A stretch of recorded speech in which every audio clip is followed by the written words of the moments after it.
नमस्कार दोस्तों, बहुत बहुत स्वागत है मेरे इस यूट्यूब चैनल में आप सभी का। आज मैं आप लोगों में दो सांपों की कथा लाया हूँ जो एक पंचतंत्र की कहानी है। चलिए शुरू करते हैं कहानी। एक नगर में देवशक्ति नाम का राजा रहता था। उसके पुत्र के पेट में एक सांप चला गया था। उस सांप ने वही अपना बिल बना लिया था। पेट में बैठे सांप के कारण उसके शरीर का दिन प्रतिदिन क्षय होता जा रहा था। बहुत उपचार करने के बाद भी जब स्वास्थ्य में कोई सुधार न हुआ तो अत्यंत निराश होकर राजपुत्र अपने राज्य से बहुत दूर दूसरे प्रदेश में चला गया और वहां सामान्य भिखारी की तरह मंदिर में रहने लगा। उस प्रदेश के राजा बलि की दो नौजवान लड़कियां थीं। वह दोनों प्रतिदिन सुबह अपने पिता को प्रणाम करने आती थी। उनमें से एक राजा को नमस्कार करती हुई कहती थी, महाराज जय हो, आपकी कृपा से ही संसार के सब सुख है। दूसरी कहती थी, महाराज ईश्वर आपके कर्मों का फल दे।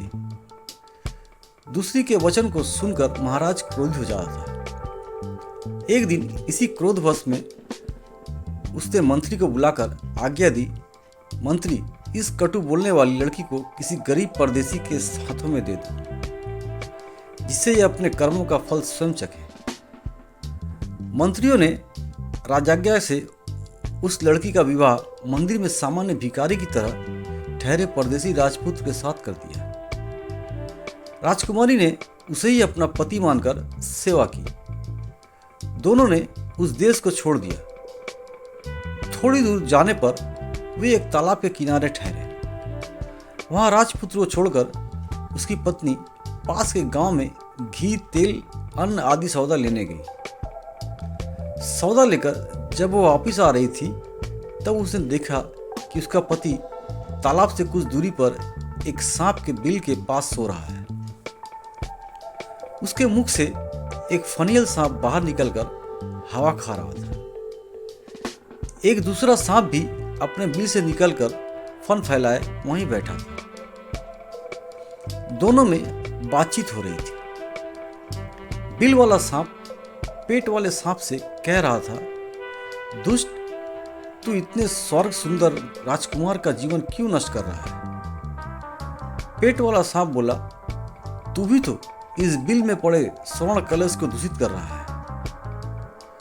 बिल वाला सांप बोला, तो क्या तू समझता है कि तुझे पेट से निकालने की दवा किसी को भी मालूम नहीं?